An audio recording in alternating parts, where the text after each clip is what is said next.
నమస్తే, welcome to TVR channel. ప్రతిక్షణం నిరంతర వార్తా ప్రసారాల కోసం మీకోసం. నేను ఎప్పుడు వెంకటేశ్వర స్వామి మా ఇంటి కులదైవం.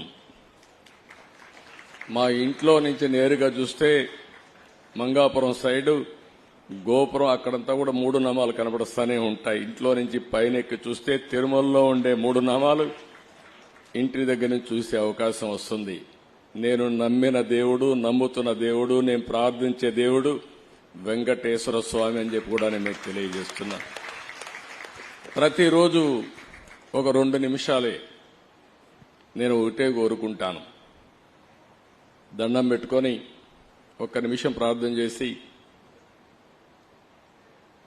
ఇప్పుడు ఒకసారి చూస్తే నాకు ప్రాణ భిక్ష పెట్టింది కూడా వెంకటేశ్వర స్వామి. అదొక మిస్టరీ కూడా.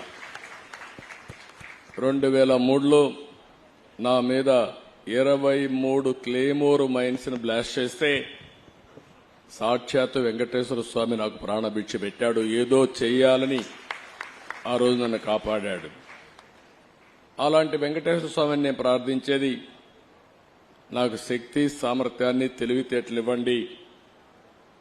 ప్రపంచంలోనే తెలుగు జాతి నెంబర్ 1 జాతిగా ఉండడానికి ఆశీర్వదించండి. ప్రపంచంలోని ఇండియన్స్ అందరూ కూడా గ్లోబల్ సర్వీసెస్ అంటే ప్రపంచంలో ఉండే ప్రజలకు సేవలు అందించే అవకాశాన్ని కల్పించండి. ఈ దేశంలో పేదరికం లేని సమాజం, అందుకే ఇటీవల నేను మాట్లాడుతున్నా జీరో పావర్టీ. మనందరి బాధ్యత. సమాజం మనకి ఇవన్నీ ఇచ్చింది. ఈరోజు నేను ఒక ముఖ్యమంత్రిగా ఉన్నా, రమణ గారు former chief justice of India అయినా, లేకపోతే వేదిక పైన ఉండే పెద్దలు కొంతమంది మంత్రులైనా, ఇక్కడికి ఉండేవాళ్లు వివిధ రంగాల్లో బ్రహ్మాండంగా రాణిస్తున్నా, ఇది మనకు సమాజమే ఈ అవకాశం ఇచ్చింది. అలాంటి సమాజంలో పేదరికాన్ని, అందుకే నేను ఒక స్లోగన్ తీసుకున్నా, zero poverty nation, zero poverty state, zero poverty village. మనందరి బాధ్యత కావాలి.